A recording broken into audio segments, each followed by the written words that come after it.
사랑하는 생명사랑교회 여러분, 전국의 성도 여러분, 지난 일주일 동안 평안하셨습니까? 오늘 예배에 참여하신 여러분 모두를 생명과 평화의 예수 그리스도의 이름으로 환영합니다. 오늘은 주현절 7째 주일입니다. 이번 주간 우리가 지구를 위한 환경 실천으로 지키는 것은 재활용 제품을 만들어 봅시다입니다. 재활용 제품은 기존의 것을 재사용하는 것을 말하고, 재활용 제품은 재활용을 넘어서 디자인을 좀 첨가해서 더 멋지게 새로운 용도로 한번 만들어 보는 것입니다. 손재주가 있는 분들은 훨씬 잘 만드시겠지만 누구나 한번 도전해 볼 만하다고 생각합니다. 이번 한 주간 여러분 무엇이든지 좋으니까 재활용 제품 만드는 시간 가져보시면 좋겠습니다. 오늘 예배 직후에 2월 정기 재직회가 있고, 또 이어서 곧바로 재직교육이 있습니다. 우리 직분을 가지신 분들, 그리고 우리 교회 각부위원회에 소속된 교인들은 모두 참석해 주시길 부탁드립니다. 여러분 뉴스 들어서 계속 아시겠지만 튀르키예 시리아 지역에 큰 지진으로 많은 사람들이 생존의 위협을 받고 있고 고통을 당하고 있습니다. 여러분들께서 목적 헌금을 해주시면 저희 교단 총회를 통해서 도움의 손길이 되도록 하겠습니다. 이제 세 번의 징이 울릴 때 2023년도 새로운 마음으로 하나님께 예배하고 또 새로운 마음으로 살고자 하는 여러분에게 성부, 성자, 성령, 하늘의 울림이 함께 하시길 기원드립니다.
내 갈 길을 주님께 맡기고 주님만 의지하여라.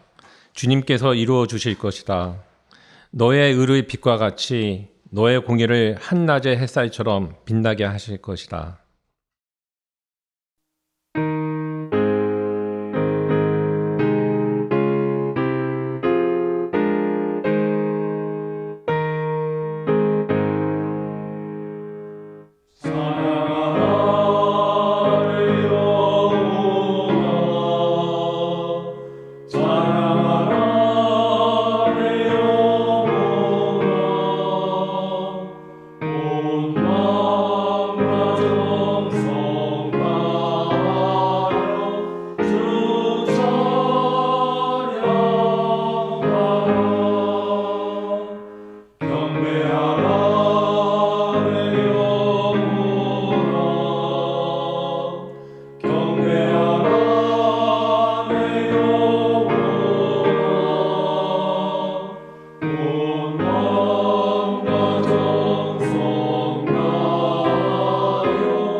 하나님이여, 주의 인자를 따라 내게 은혜를 베푸시며 주의 많은 긍휼을 따라 내 죄악을 지워주소서. 나의 죄악을 말갛게 씻으시며 나의 죄를 깨끗이 제하소서. 무릇 나는 내 죄가를 아오니 내 죄가 항상 내 앞에 있나이다. 내가 주께만 범죄하여 주의 목전에 악을 행하였사오니 주께서 말씀하실 때에 의로우시다 하고 주께서 심판하실 때에 순전하시다 하리이다. 내가 죄악 중에서 출생하였으며 어머니가 죄 중에서 나를 잉태하였나이다. 우슬초로 나를 정결하게 하소서. 내가 정하리이다. 나의 죄를 씻어주소서. 내가 눈보라 희리이다. 하나님이여, 내 속에 정한 마음을 창조하시고 내 안에 정직한 영을 새롭게 하소서. 아멘.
장무세 집사님의 목회 기도가 있겠습니다. 주님, 시간을 구별하여 이 시간 잊지 않고 다시 모여 예배 드림으로 그리스도인의 삶을 이어가게 하시니 감사드립니다. 주님, 공간을 구별하여 이곳에 잊지 않고 다시 모여 생명사랑 공동체를 이어가게 하심을 감사드립니다. 주님, 항상 제 자신을 지켜 인도하심을 간구하고 그 은혜에 감사드리지만 거대한 자연재해로 수만 명의 생명이 한순간에 사라지는 것을 보며 사회적 참사로 꽃 같은 젊은이들의 어이없는 죽음을 보며 제 자신의 삶을 위한 감사의 기도가 머쓱해지고 무엇을 구해야 할지, 어떤 기도를 드려야 할지 막막하기만 합니다. 주님, 저희 인간들을 불쌍히 여기시어 애통해하고 우는 자들을 위로하옵소서. 또한 주님, 허무와 비탄에 빠진 틈을 타 책임을 회피하고 사실을 왜곡하는 세력들을 분별하는 능력을 갖게 하옵소서.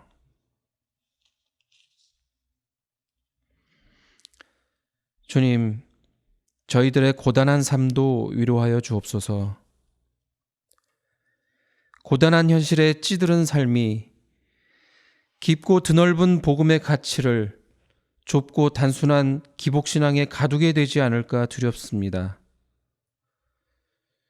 적어도 기본적인 생존의 고민에서 벗어날 수 있는 최소한의 것을 주시기 간절히 기도하면서 우리의 신앙이 경제적인 욕구를 해소하기 위해 복을 비는 데 머무르지 않고 복음의 아름다운 진리를 알아가는 참된 믿음을 배워가는 그런 성숙한 신앙인이 되기를 또한 간절히 기도드립니다. 이러한 성숙한 신앙으로 말미암아 고단한 삶에서 밝고 경쾌한 삶으로, 얽매이고 위축된 삶에서 당당하고 자유하는 삶으로 변화시킬 수 있도록 인도하여 주시길 소망합니다. 그리하여 생명사랑교회가 성령의 능력으로 희망이 넘치는 교회 되게 해 주옵시고 자유하는 사람들의 자발적인 섬김이 넘치는 교회가 되기를 간절히 바라오며 이 모든 말씀 예수 그리스도의 이름으로 기도드립니다. 아멘.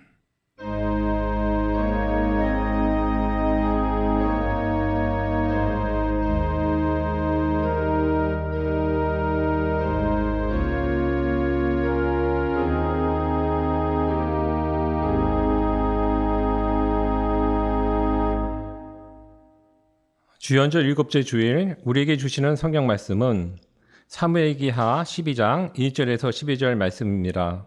한 절씩 교독하시겠습니다. 주님께서 예언자 나단을 다윗에게 보내셨다. 나단은 다윗을 찾아와서 이런 이야기를 하였다. 어떤 성읍에 두 사람이 살았습니다. 한 사람은 부유하였고 한 사람은 가난하였습니다. 그 부자에게는 양과 소가 아주 많았습니다. 그러나 그 가난한 사람에게는 사다가 키우는 어린 암양 한 마리밖에는 아무것도 없었습니다. 그는 이 어린 양을 자기 집에서 기르었습니다. 그래서 그 어린 양은 그의 아이들과 함께 자랐습니다. 어린 양은 주인이 먹는 음식을 함께 먹고 주인이 잔에 있는 것을 함께 마시고 주인의 품에 안겨서 함께 잤습니다. 이렇게 그 양은 주인의 딸과 같았습니다. 그런데 그 부자에게 나그네 한 사람이 찾아왔습니다. 그 부자는 자기를 찾아온 손님을 대접하는데 자기의 양떼나 소떼에서는 한 마리도 잡기가 아까웠습니다. 그래서 그는 그 가난한 사람의 어린 암양을 빼앗아다가 자기를 찾아온 사람에게 대접하였습니다. 다윗은 그 부자가 못마땅하여 몹시 분개하면서 나단에게 말하였다. 주님께서 확실히 살아계심을 두고서 맹세하지만 그런 일을 한 사람은 죽어야 마땅합니다. 또 그가 그런 일을 하면서도 불쌍히 여기는 마음이 전혀 없었으니 그는 마땅히 그 어린 암양을 4배로 갚아 주어야 합니다.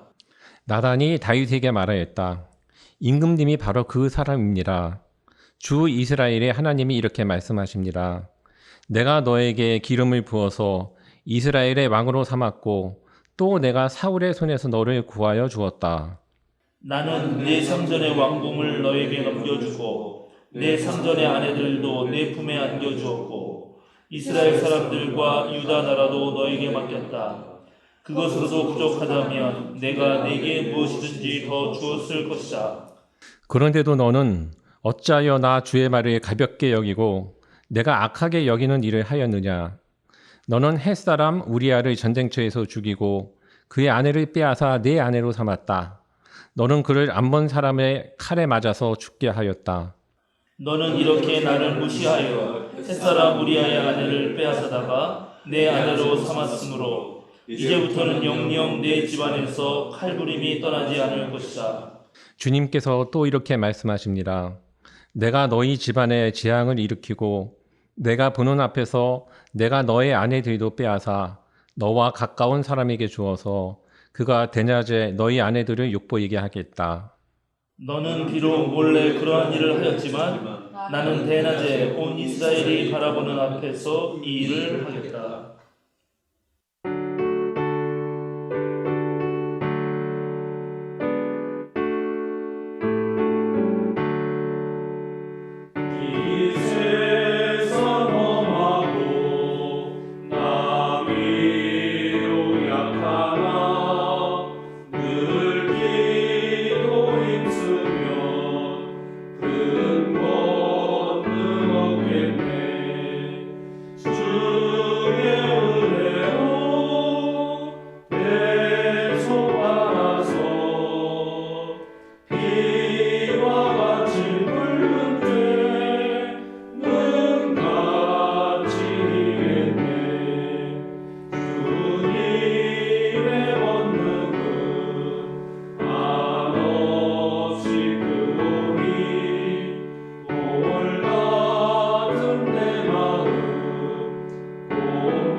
하나님의 마음이란 제목으로 함동 목사님의 말씀을 함께 나누시겠습니다. 사랑하는 생명사랑교회 여러분, 전국의 성도 여러분, 여러분은 다윗에 대해서 어떻게 생각하십니까? 다윗 하면 무엇이 제일 먼저 떠오르십니까? 교회에 어릴 때부터 다니는 분들은 아마 다윗과 골리앗의 싸움이 제일 먼저 떠오르지 않을까 생각합니다. 저도 골리앗과 맞서서 다윗이 싸우러 나갈 때 다윗이 사울 임금에게 했던 말이 제 내리 속에 깊이 박혀 있습니다. 키가 3m가 넘고 그다음에 그가 들고 있던 쇠창은 6kg나 되고 또 몸에 입고 있던 갑옷도 60kg가 넘는 그런 골리앗이 이제 이스라엘 그런 전군을 상대로 매우 능욕하는 말을 하게 됩니다. 그런데 그때 마침 전쟁에 나간 형들에게 먹을 것을 가져다 주러 왔던 다윗이 골리앗의 말을 듣고 몸소 나서서 사울에게 자기를 내보내게 해달라고 그렇게 부탁을 합니다. 그러자 사울이 말리면서 이렇게 말을 하죠. 그만두어라. 내가 어떻게 저자와 싸운단 말이냐. 저자는 평생 군대에서 뼈가 굵은 자이지만 너는 아직 어린 소년이 아니냐. 그런데 다윗은 이 사울 임금의 매우 합리적으로 보이는 그런 판단에 굴복하지 않고 자기가 나갈 수 있다고 하면서 이렇게 답변을 합니다. 임금님의 종인 저는 아버지의 양떼를 지켜왔습니다. 사자나 곰이 양떼에 달려들어 한 마리라도 물어가면 저는 곧바로 뒤쫓아가서 그놈을 쳐 죽이고 그 입에서 양을 꺼내어 살려내곤 하였습니다. 그 짐승이 저에게 덤벼들면 그 턱수염을 붙잡아 때려 죽였습니다. 제가 이렇게 사자도 죽이고 곰도 죽였으니 저 할례받지 않은 블레셋 사람도 그 꼴로 만들어 놓겠습니다. 살아계시는 하나님의 군대를 모욕한 자를 어찌 그대로 두겠습니까? 사자의 발톱이나 곰의 발톱에서 저를 살려주신 주님께서 저 블레셋 사람의 손에서도 틀림없이 저를 살려주실 것입니다.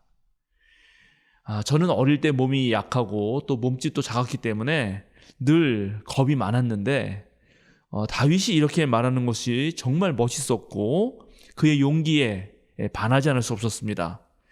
그는 하나님을 신뢰하였고 정말 멋지게 골리앗을 물리칩니다. 그 이후로 다윗은 사울의 사위가 되고 또 그의 오른팔이 되어서 모든 전쟁에 나가서 승승장구하면서 가장 유력한 장군이 됩니다.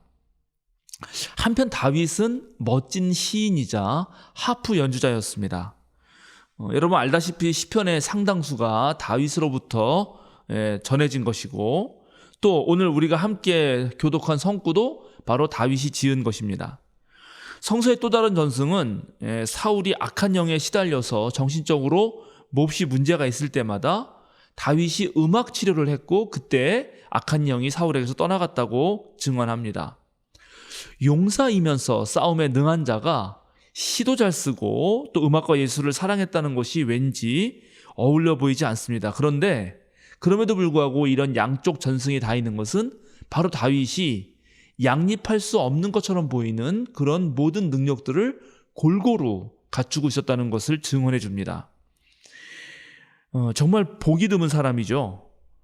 사울 왕에게 다윗을 소개했던 한 젊은 신하가 다윗을 소개하면서 이렇게 말을 합니다. 그는 수금을 잘 탈 뿐만 아니라 용사이며 용감한 군인이며 말도 잘하고 외모도 좋은 사람인데다가 주님께서 그와 함께 계십니다. 정말 모든 것을 다 갖춘 인물입니다. 또 성서를 열심히 읽으신 분들은 다윗과 요나단의 우정에 대해서도 잘 아실 것이고 또 다윗이 질투와 시기심에 사로잡힌 사울에게서 어떤 공경을 당했는지 또 여러 차례 사울로부터 죽임을 당할 고비를 맞이하면서도 다윗은 전혀 사울에게 복수하지 않았다는 사실도 여러분 아실 것입니다. 또 특별히 신학을 공부하게 되면 하나님이 유독 다윗하고만 영원한 계약을 맺었다는 것을 알게 됩니다.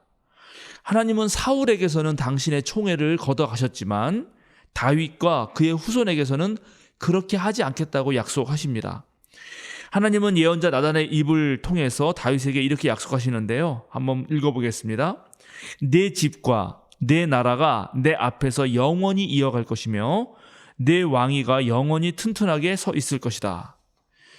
하나님이 이렇게 다윗에게 특별 대우를 해주셨기 때문에 성서에도 다윗에 대한 그런 언급이 아주 압도적으로 많습니다. 구약 성경의 경우 다윗을 언급한 구절이 1089절이나 되고 그런데 모세는 772번 그리고 아브라함은 236번 정도입니다. 그러니까 다윗이 얼마나 주목받는 인물인지 아시겠죠.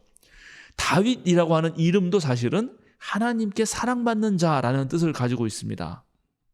이런 다윗의 모습만 보면 정말 다윗이 부러워 죽을 지경입니다. 그런데 이런 다윗이 하나님 앞에서 정말로 큰 죄를 저지릅니다. 여러분도 다 아시다시피 다윗은 우리아의 아내인 밧세바를 데려다가 정을 통하죠. 밧세바가 임신하자 그것을 숨기려고 계략을 짜고 결국은 밧세바의 남편인 우리아를 죽게 만듭니다. 이 행실이 하나님의 눈에 거슬렸고 하나님은 자신의 예언자 나단을 다윗에게로 보냅니다. 오늘 저는 이렇게 훌륭하게 칭찬을 들었던 다윗이 그리고 모든 사람들에게 존경을 받고 구약 성경에서 그렇게 많이 언급되고 결국 그의 자손에게서 예수 그리스도라고 하는 메시아가 나올 것이라고 얘기하는 다윗이 어쩌다가 이 지경에 이르게 되었는지를 생각해 보고자 합니다. 우선 오늘 본문인 나단의 비유부터 보겠습니다. 이 비유의 등장인물은 부자와 가난한 사람입니다. 부자에게 손님이 찾아오자 이 부자는 자신의 많은 양과 소가 아까웠던 나머지 가난한 사람의 어린 암양을 빼앗아서 손님에게 대접합니다. 나단은 가난한 사람과 그 어린 양의 관계를 이렇게 표현하고 있습니다. 그는 이 어린 양을 자기 집에서 길렀습니다. 그래서 그 어린 양은 그의 아이들과 함께 자라났습니다. 어린 양은 주인이 먹는 음식을 함께 먹고 주인의 잔에 있는 것을 함께 마시고 주인의 품에 안겨서 함께 잤습니다. 이렇게 그 양은 주인의 딸과 같았습니다. 나단의 비유를 들은 이 부자와 가난한 사람의 이야기를 들은 다윗이 이 이야기를 듣고 정의감에 불타올라서 분개하면서 이렇게 말합니다. 내가 주님께서 확실히 살아계심을 두고 맹세하겠는데 그런 일을 한 사람은 죽어야 마땅하다. 또 그가 그런 일을 하면서도 불쌍히 여기는 마음이 전혀 없었으니 그는 마땅히 그 어린 암양을 4배로 갚아주어야 한다.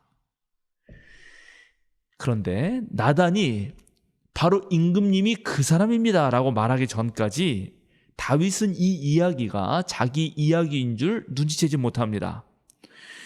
그래서 임금 다윗이 내린 판결, 죽어야 마땅하고 어린 암양을 4배로 갚아줘야 한다는 이 판결의 당사자가 바로 죄를 지은 개인 다윗임을 알지 못하죠. 즉 다윗이 죽어 마땅한 죄를 저지른 것이고 이 어린 암양의 값으로 4배를 갚아주어야 하는 것입니다. 비유에서 부자는 바로 많은 왕비와 후궁을 지닌 다윗을 가리키고 가난한 사람은 우리아고 그리고 가난한 사람이 아끼던 양은 바로 우리아의 아내 밧세바를 뜻하죠. 가난한 사람과 양의 관계는 밧세바와 우리아의 부부관계가 얼마나 좋았는지를 말해주고 있고 또 양을 잡아먹은 것은 간음을 상징하게 되는 것입니다. 비유는 직접적으로 이렇게 바로바로 연결시킬 수 있습니다. 그런데 양이 죽었다는 사실, 즉 후반부에 대해서 보면 우리가 약간 다르게 생각해 볼 수도 있습니다. 왜냐하면 양은 죽어서 다른 손님 대접에 올라가는데 죽은 것이 우리아이기 때문입니다. 이 어린 양을 밧세바로 봐야 되는지 우리아로 봐야 되는지 약간 헷갈릴 수도 있게 되어 있습니다. 사실 이런 점 때문에 다윗이 이 비유를 들으면서도 자기 이야기인 줄로 눈치를 못 챈 거죠. 그런데 다윗이 하나님의 율법에 따라서 어린 암양을 4배로 갚아줘야 된다 이렇게 판결한 대로 이제 다윗 자신이 우리아를 죽인 것 때문에 다윗도 자신의 아들 넷을 잃게 됩니다. 4배로 갚아야 된다는 것처럼 똑같이 이렇게 되는 거죠. 밧세바와 첫 관계에서 낳은 그 아들은 어린 나이에 병에 걸려서 시름시름 앓다가 죽고 또 다윗의 맏아들인 암논은 또 다른 아들인 압살롬에 의해서 살해당하죠. 그리고 압살롬은 다윗에게 반란을 일으켰다가 다윗의 오른팔인 요압에 의해서 죽임을 당합니다. 그리고 나중에 또 다른 아들이었던 아도니아는 솔로몬과의 권력 다툼 속에서 솔로몬에 의해서 결국 또 죽임을 당합니다. 하나님께서 나단을 시켜서 근데 이제부터 영영 내 집안에서 칼부림이 떠나지 않을 것이다 이렇게 예언하셨는데 그게 그대로 이루어진 것입니다. 또 하나님은 이 다윗의 간음에 대해서도 똑같이 갚아주겠다. 너는 몰래 그 일을 했지만 나는 대낮에 그런 일들을 내 앞에 보이겠다라고 했는데 정말 다윗의 셋째 아들 압살롬이 온 이스라엘이 보는 앞에서 다윗의 후궁들과 동침하는 그런 일이 벌어집니다. 다윗에게 이런 책망과 책벌이 드러난 것을 이해하려면 이 다윗이 저지른 죄를 한번 자세히 살펴볼 필요가 있습니다. 이 나단의 비유가 세부적으로 하나하나 다 맞는 것은 아니지만, 그러나 이 비유를 들은 다윗이 자신인지도 모르고 분개할 만큼 부자가 저지른 잘못, 그리고 다윗이 저지른 잘못이 정말로 악랄한 불이었기 때문입니다. 우선 다윗이 저지른 간음의 죄부터 살펴보겠습니다. 성경은 다윗이 밧세바를 처음 보았을 때 이렇게 표현하고 있습니다. 그 다음에 봄에 왕들이 출전하는 때가 되자 다윗은 요압에게 자기의 부하들과 온 이스라엘의 군인들을 맡겨서 출전시켰다. 그들은 암몬 사람을 무찌르고 랍바를 포위하였다. 그러나 다윗은 예루살렘에 머물러 있었다. 어느 날 저녁에 다윗은 잠깐 눈을 붙였다가 일어나 왕궁의 옥상에 올라가서 거닐었다. 그때 그는 한 여인이 목욕하는 모습을 옥상에서 내려다 보았다. 여러분이 잘 보십시오. 부하들은 전쟁터에 나가 있고 다윗은 왕궁에 남아 있습니다. 겉으로는 왕궁은 아주 평화롭죠. 그런데 부하들이 직면하고 있는 상황은 위급한 상황입니다. 이 두 장면이 대조되고 있습니다. 같은 시간에 한편에서는 생명을 걸고 전투에 임하고 있는데, 한편에서는 낮잠을 즐기면서 한가한 오후와 안위를 즐기고 있습니다. 여러분, 이들과 이 다윗의 비교되는 장면을 한번 떠올려 보시기 바랍니다. 사무엘서는 다윗이 목격한 그 여인이 매우 아름다웠다고 밝힙니다. 이어서 이 사건의 구체성을 더 강조하기 위해서 아름다운 이 여인의 이름이 밝혀지고 또 언급되지 않아도 될 가계의 일부가 상세히 거론되는데요. 이름은 밧세바이고 남편은 헷 사람 우리야, 부친은 엘리암입니다. 그런데 엘리암은 이스라엘의 뛰어난 용사로 알려진 인물, 즉 다윗과 함께 전쟁에 나갔을 법한 그런 군인이었고, 또 이 엘리암의 아버지는 길롯 사람 아히도벨입니다. 근데 아히도벨에서 이 도벨이라고 하는 전미사가 이방계 사람을 나타내는 전미사이기 때문에 이 밧세바의 가문이 이방 민족에 속한다는 사실을 알 수 있습니다. 우리야는 헷사람이라고 소개했죠. 헷사람은 히타이트, 헷은 히타이트입니다. 히타이트 민족이라는 것을 이미 밝히고 있습니다. 그런데 우리야도 사실 익명의 인물이 아닙니다. 다윗이 자기 주위에 거느렸던 핵심적인 인물 용사 30명이 있었는데 그 명단에 바로 우리야가 있습니다. 그리고 소아시아를 호령했던 히타이트 제국은 다윗이 다스리던 시절에는 이미 사라진 왕국이었습니다. 히타이트 제국은 기원전 17세기부터 14세기까지 소아시아 지역을 다 점령하고 다스렸는데, 다윗이 활약하던 시절은 기원전 11세기 정도니까요. 그런데 히타이트 제국은 사라졌지만 그 후손들이 이곳저곳 여러 민족 사이에서 이방인으로 살고 있었습니다. 그리고 이렇게 살고 있는 이방인들은 하나님의 율법에 따르면 보호받아야 할 약자들이었습니다. 출애굽기와 레위기에서는 이렇게 명령합니다. 너희는 너희에게 몸붙여 사는 나그네를 학대하거나 억압해서는 안 된다. 너희와 함께 사는 그 외국인 나그네를 너희의 본토인처럼 여기고 그를 너희의 몸과 같이 사랑하여라. 그러니까 히타이트 사람 우리야와 또 이방계 민족이었던 그 가족의 가문의 여자였던 밧세바는 바로 다윗이 보호해야 할 약자였습니다. 그런데 다윗은 자신의 충신이었던 우리야에게서 밧세바를 빼앗고 우리야를 결국 죽여버리죠. 만약 밧세바의 할아버지 이 아히도벨이 사무엘하 16장 15절에 나오는 인물, 거기에도 아히도벨이 나오는데 그 사람과 동일한 인물이라면 매우 재미있는 상상을 할 수 있습니다. 왜냐하면 사무엘하 16장 15절에는 바로 다윗에 대해서 반역을 한 압살롬 사람들이 나오는데 그 압살롬의 반역에 참여했던 인물이 아히도벨이었거든요. 그러니까 우리는 아히도벨이 왜 다윗을 등졌는가를 알 수 있게 되는 것입니다. 아히도벨 입장에서 보자면 이게 동일 인물이라면 바로 다윗은 자신의 손녀를 빼앗고 그리고 강간하고 손녀 사위를 살해한 인간이 되기 때문입니다.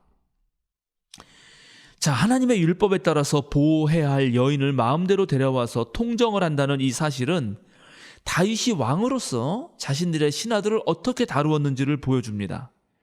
신하 중 한 명은 다윗에게 이렇게 물었던 적이 있습니다. 그 여자는 엘리암의 딸 밧세바로 히타이트 사람 우리아의 아내가 아닙니까? 그러니까 성경은 다윗이 그저 아름다운 여인에게 마음을 빼앗긴 사람이 아니라 지금 자기가 다 알고 있는 신하의 아내, 그 아내를 마음껏 데려다가 마음대로 빼앗을 수 있는 그런 폭군이었다는 사실을 보여주고 있습니다. 그것도 지금 자신의 부하들은 전부 전쟁터에 나가 있고 자기 혼자 왕궁에서 아주 여유로운 나날을 보내면서 말이죠.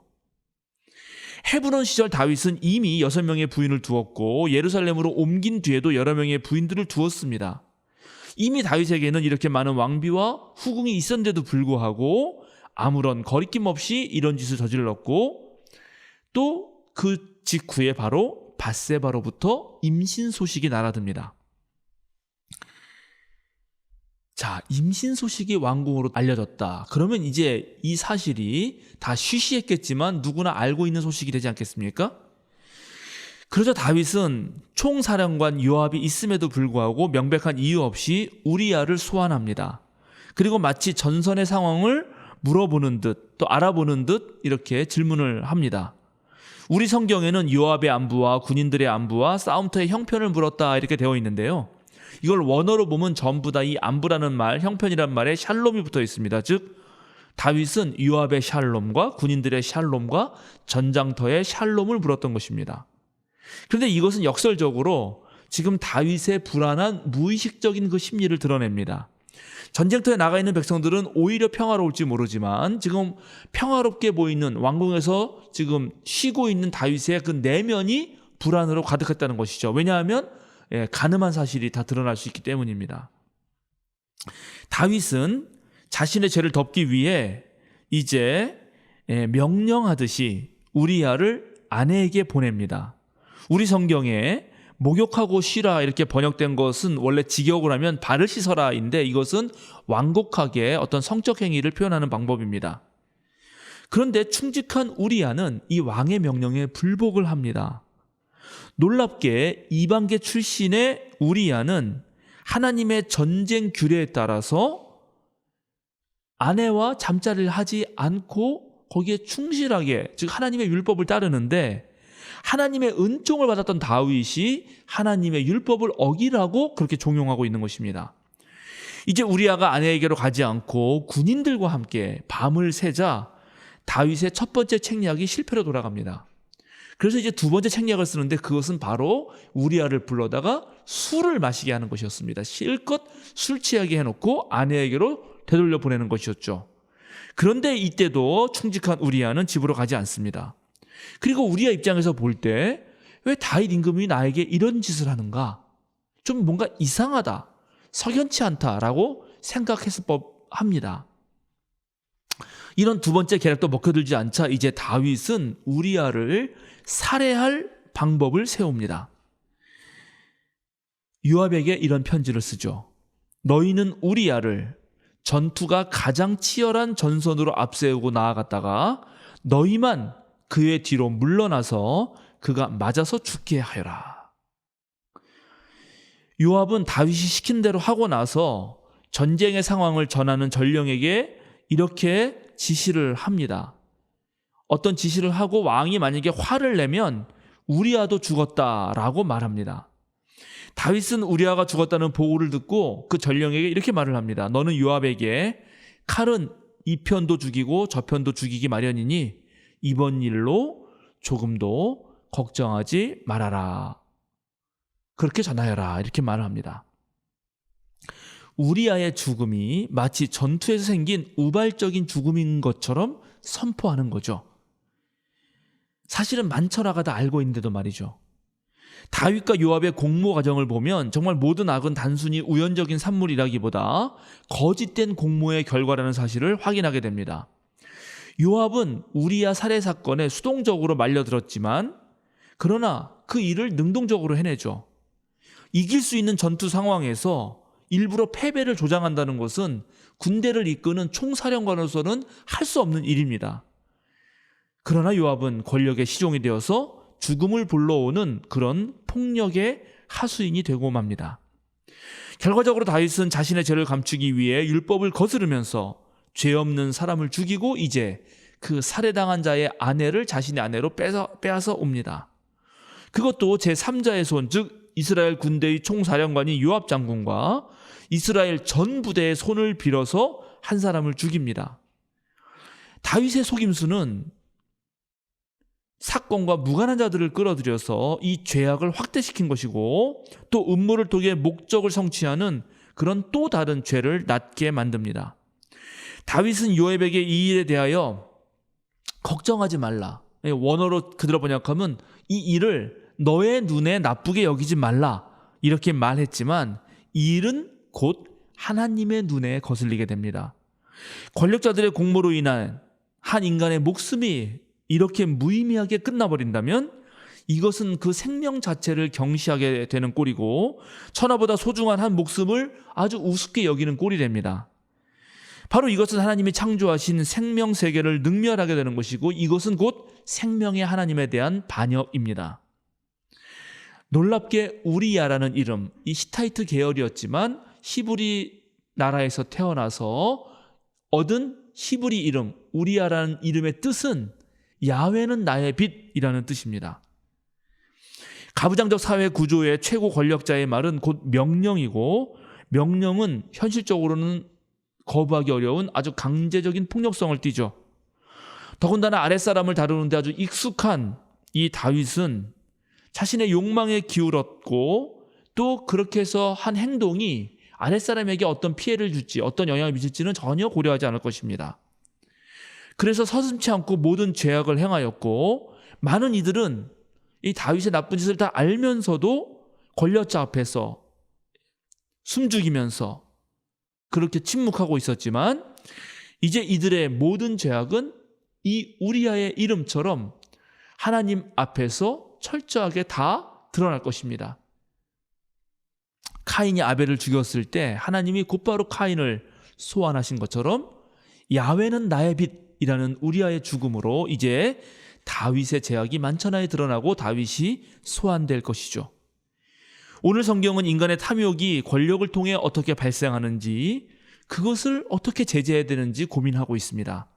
욕망에 눈먼 인간은 그 욕망이 식기 전에는 결코 자신을 볼 수가 없고 스스로 죄의 굴레에서 빠져나올 수 없다는 사실을 명확히 드러냅니다.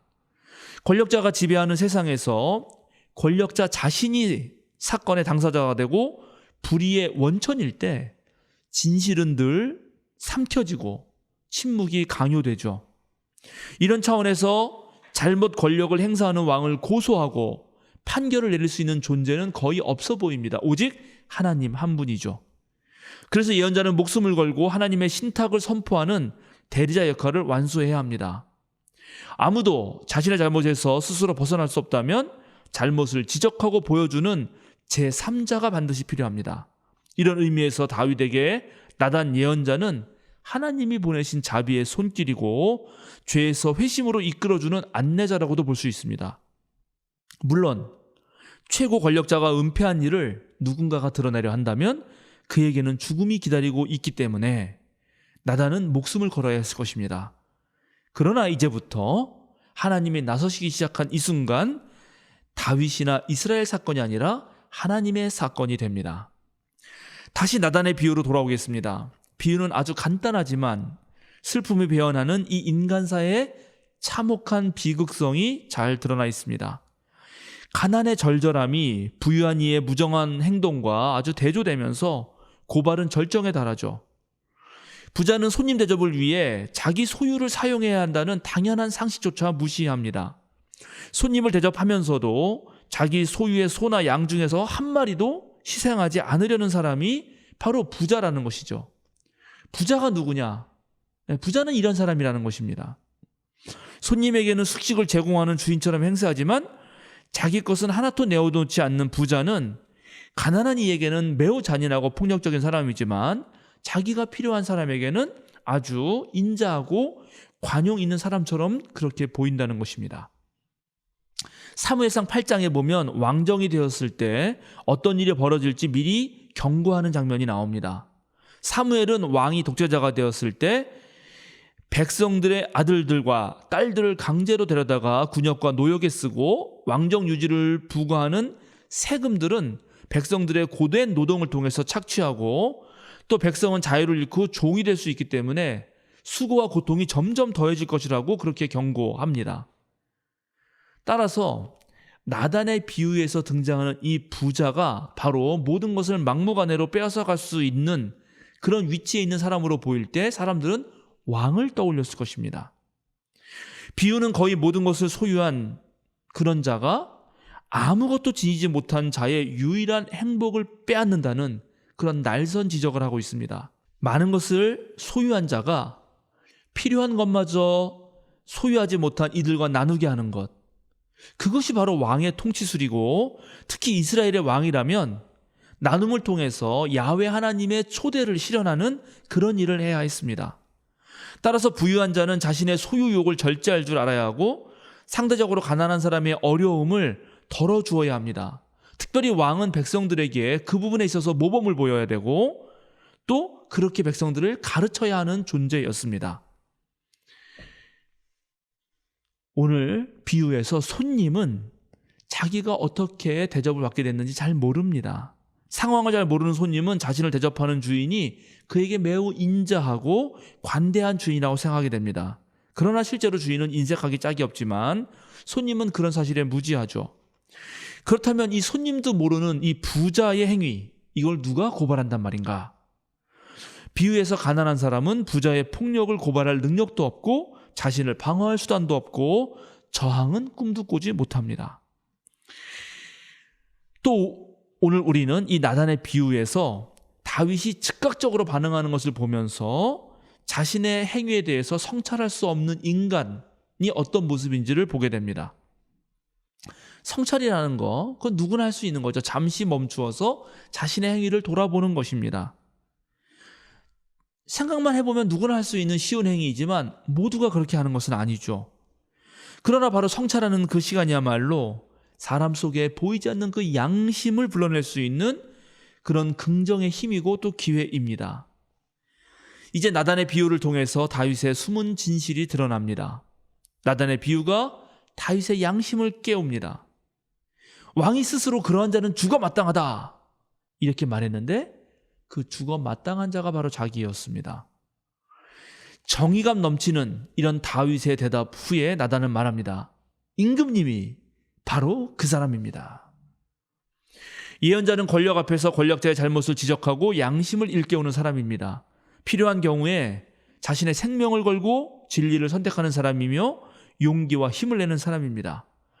나단은 주님의 말씀이라고 전하면서 과감하게 이제 다윗에게 벌어질 하나님의 심판에 대해서 단숨에 모조리 내어놓습니다. 그런데 나단의 비판 속에는 다윗만이 아니라 우리 모든 인간이 지니는 그 죄의 가능성에 대해서 하는 비판이 녹아 있습니다. 다윗의 삶은 야훼 하나님이 준 것으로 가득했습니다. 나단은 계속 하나님 말씀을 전하면서 내가 너에게 얼마나 많은 것을 주었는지 말을 합니다. 그런데 놀랍게 다윗은 받는 것만으로 만족하지 못합니다. 다윗은 주님께 요청하기만 하면 언제든지 하나님께로부터 다 거저받을 수 있었는데도 그럼에도 불구하고 남의 것을 빼앗고 죽이기까지 했습니다. 즉 성경은 다윗이 하나님의 말씀을 가볍게 여겼다라고 말하고 있습니다. 즉 하나님은 주시는 분으로 다윗은 하나님을 무시하고 빼앗는 사람으로 그려지고 있는 것입니다. 그런데 가만 보면 우리도 그러하고 그럴 수 있습니다. 우리는 하나님께서 우리에게 주신 것들을 무시하고 가볍게 여깁니다. 그리고 나도 모르는 사이에 남의 것을 빼앗으려 듭니다. 남과 비교하면서 열등감에 빠지고 계속되는 비교 속에서 내 욕망을 무한히 늘려나갑니다. 이런 욕망이 권력을 지니게 되면 누구나 다윗처럼 되는 것입니다. 세월호 참사가 일어났을 때 당시 박근혜 대통령은 잠이 덜 깬 얼굴로 사고가 난 지 7시간 만에 나와서 다 그렇게 구명조끼를 학생들은 입었다고 하는데 그렇게 발견하기가 힘듭니까? 라고 어이없는 소리를 했습니다. 현장에서 죽어가는 백성들과 왕궁에서 잠이나 자는, 뭘 하는지를 모르는 대통령이 비교되고 있는 것이죠. 서민들, 특별히 반지하에 사는 가난한 이들에게는 장마 때마다 물난리가 나는데, 정치인들이 한다는 소리는 사진 잘 나오게 비가 오면 좋겠다, 이런 말입니다. 권력을 가진 자들의 그런 아들은 연봉 3천에서 5천을 받다가 5년 10개월 근무하고 퇴직하면 50억을 퇴직금으로 받습니다. 아무리 생각해도 이해가 안 되는데 검찰은 이것을 눈 감아주기 위해서 대충 기소하고, 또 판사는 검사를 핑계대면서 무죄를 줍니다. 권력에 저항했을 때 힘 있는 자들은 온갖 구실을 삼아서 샅샅이 털어서 한 가족을, 그리고 그 가문과 기업과 사업을 망가뜨리고 몰살시킵니다. 그런데 권력의 핵심에 있는 자는 주가 조작에 온갖 죄를 지어도 제대로 수사 한 번 하지 못합니다. 다윗과 요압의 공모, 은연중에 살인에 가담한 이스라엘 군인들처럼 오늘날 우리 사회도 부자가 가난한 사람의 딸 같은 어린 암양을 빼앗는 일들이 가득하고, 모두의 침묵 속에서 약하고 힘없는 사람만 당합니다. 심지어 교회에서도 이런 일이 일어납니다. 권력의 시스템, 그 정점에 목사가 서게 되자 인분을 먹으라고 하는 그런 말도 마치 하나님의 제자가 되는 훈련인 것처럼 그렇게 받아들여지는 그런 구조가 만들어지는 것입니다. 다행히 최근에 그 목사는 실형을 선고받았죠. 그런데 이런 죄악들을 벌이는 모든 사람들이 한결같이 잃어버린 것이 있습니다. 이 모든 사람들, 이렇게 죄악을 저지르는 사람들, 돈 있고 힘 있고 권력을 가진 자들이 잃어버린 것, 그 하나는 무엇인가? 바로 오늘 다윗이 나단의 말을 듣고 부자를 책망하면서 하던 그 말 중에 담긴 한마디입니다. 바로 불쌍히 여기는 마음입니다. 모든 권력자는 약자들에 대하여 불쌍히 여기는 마음이 없습니다. 불쌍히 여기는 이 마음이야말로 바로 하나님의 마음입니다. 그런데 돈과 권력은 바로 이 하나님의 마음을 잃어버리게 만듭니다. 성경이 말하는 것을 한마디로 요약하라고 한다면 바로 이것입니다. 바로 이 불쌍히 여기는 하나님의 마음을 가지라는 것입니다. 그리스도교는 이 마음 하나 길러내고 지켜내기 위해서 존재하는 종교라고 해도 과언이 아닙니다. 그리고 이것을 동양 전통에서는 측은지심이라고 불렀습니다. 사랑하는 생명사랑교회 여러분, 전국의 성도 여러분, 여러분 어떤 일이 있어도 이 불쌍히 여기는 마음, 측은지심, 하나님의 마음을 간직합시다. 우리가 그것을 잃어버리는 순간 우리는 참된 인간의 길을 갈 수 없습니다. 우리는 이 마음을 잃어버리는 순간 하나님의 자녀가 될 수 없습니다. 그러나 그 누구라도 이 불쌍히 여기는 마음을 가지고 있다면 바로 그 사람이 하나님의 사람이고 하나님의 마음을 지닌 하나님의 아들, 딸이 될 것입니다. 다 함께 기도하겠습니다. 거룩하신 하나님, 우리가 돈이나 권력에 취하여 하나님께서 주신 마음을 잃어버리는 일이 없게 하여 주소서. 하나님은 늘 우리에게 주시는데 우리는 자꾸 더 달라고 합니다. 우리의 욕망을 절제하게 하시고 하나님의 말씀과 뜻을 소홀히 하는 일이 없게 하여 주소서. 한눈 팔지 말고 오직 주님만을 바라보게 하소서. 다윗조차도 하나님을 잊었다면 우리도 그럴 수 있습니다. 늘 조심하게 하시고 깨어 기도하게 하여 주소서. 주님께서 베풀어 주실 때에 우리도 나누게 하시고 언제나 약한 이들, 힘없는 이들, 그래서 억울한 일 당하는 이들 곁으로 우리가 나아가게 하여 주소서. 예수 그리스도께서 친구하셨던 이들 곁으로 가게 하시고 하나님께서 들으셨던 그 울부짖음들에 우리도 귀를 기울이게 하소서. 늘 우리 곁에서 스승되시는 예수 그리스도의 이름으로 기도드립니다. 아멘.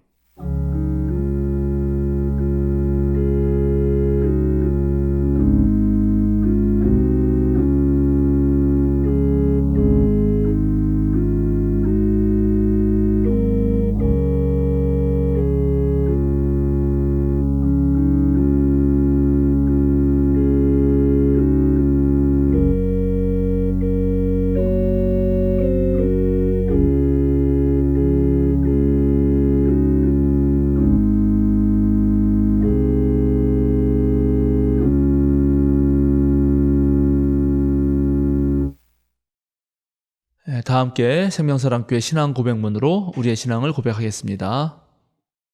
우리의 궁극적 의미이신 하나님은 세상을 사랑으로 품으시고 따스함으로 다독이시며 모든 생명을 창조하시는 근원입니다.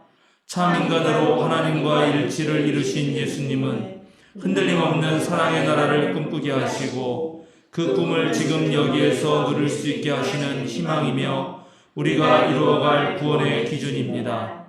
모든 생명을 사랑으로 충만케 하시는 성령님은 우리의 삶과 역사를 진리로 이끌어 주시고 우리를 일깨우셔서 선한 뜻을 따르게 하십니다.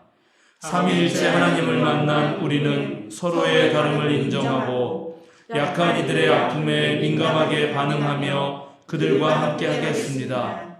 우리는 아름답고 선한 것에 주목하고 하나님의 창조 세계를 지키며 생명을 살리는 삶을 살겠습니다. 우리는 세상의 욕망에 휘둘리지 않고 하나님 나라의 가치인 생명, 평화, 정의에 따라 살 것을 다짐합니다.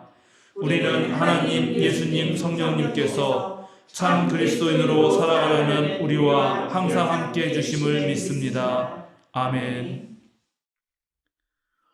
함께 보냄 찬송 420장 너 성결케 위해 부르시겠습니다.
사랑하는 생명사랑교회 여러분, 전국의 성도 여러분, 어깨를 쭉 펴고 똑바로 서십시오.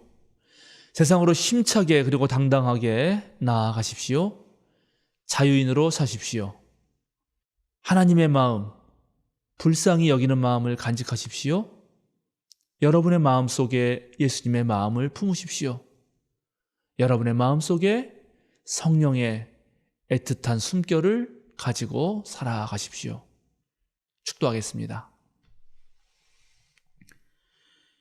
하나님의 손길이 여러분 앞에서 여러분을 이끌어 가시기를, 예수 그리스도의 은혜와 평화가 여러분 가정에 넘쳐나기를, 성령이 여러분 안에 거하기를, 그분의 사랑이 여러분을 감싸시기를, 그분의 복이 여러분과 항상 함께하기를, 그리고 여러분은 거룩한 땅 위를 걸어가기를 성부와 성자와 성령의 이름으로 축원합니다.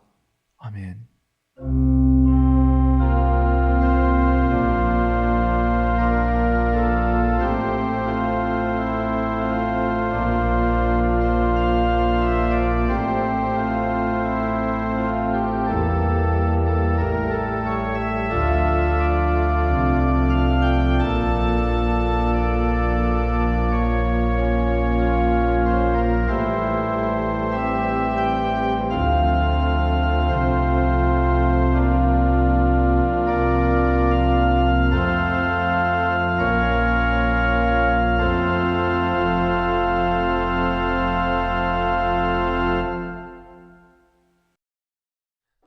사김과 알림 시간입니다.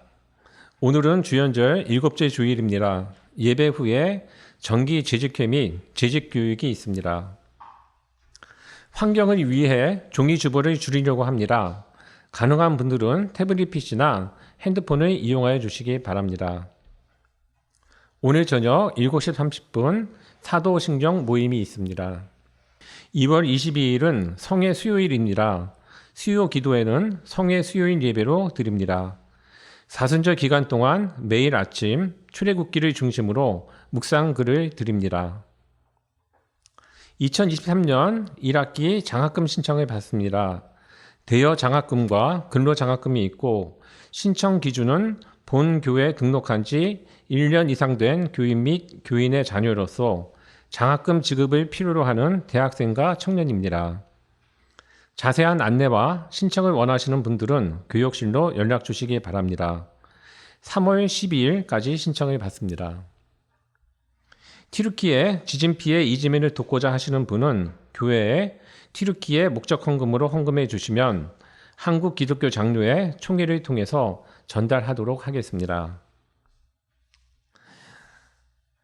22일 수요 기도회 후에 정기 당회가 있습니다. 2월 떼제 기도회는 23일 목요일 날 저녁 8시에 합니다. 2월 26일 목회 운영위원회가 있습니다. 다른 광고는 주보를 참고해 주시기 바랍니다. 오늘 함께 예배 드릴 수 있어서 감사합니다. 한 주간 평안히 보내시고 다음 주 이 시간에도 함께 모여 예배하겠습니다. 감사합니다.